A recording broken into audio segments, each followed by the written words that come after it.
The warlord leader was inspecting his gun when he suddenly saw his subordinate Xiao He peeing, so he raised his pistol. Why did you do that? What did you say? Seeing that things were going south, Victor immediately calmed down. Now you're gonna have to buy it. It's a used gun.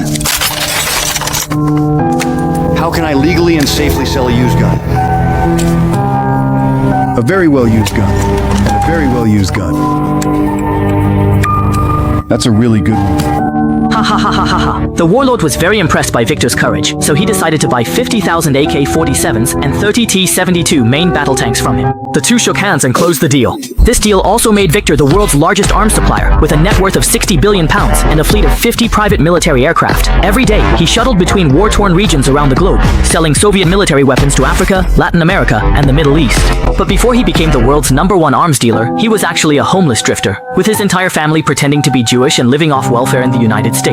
It wasn't until he was 25 that he witnessed a gang shootout in a restaurant. This was a turning point for Victor. He picked up a spent shell casing from the ground and realized that arms trafficking was a huge business opportunity, so he began selling guns on the black market. From that point on, it was as if his life had a cheat code. For his first deal, Victor was extremely nervous. To make himself appear more professional, he carefully read through the submachine gun's manual, and as soon as the buyer arrived, he immediately began his pitch. The new Uzi machine pistol. Big firepower in a small package.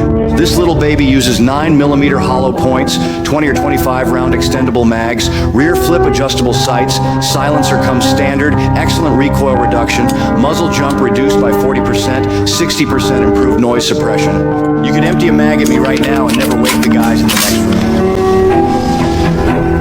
Just like that, Victor used his professional knowledge to successfully sell his first gun. After getting a taste of success, he immediately found his younger brother and decided to expand and strengthen their arms dealing business. Very soon, they encountered a once-in-a-lifetime opportunity.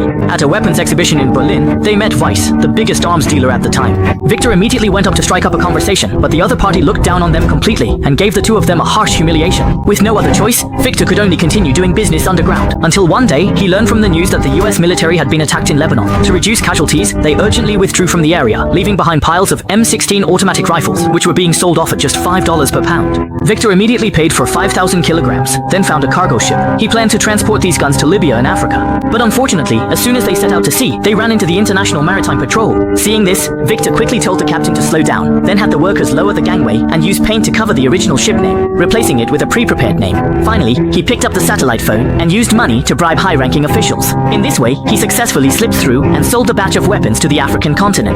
This deal made Victor a fortune and brought him great fame in the arms trade circle.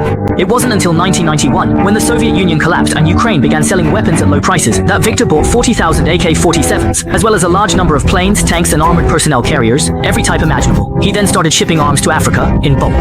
As a result, Victor quickly rose to become the world's largest arms dealer. But it was also from this point on that he came under the watchful eye of Interpol.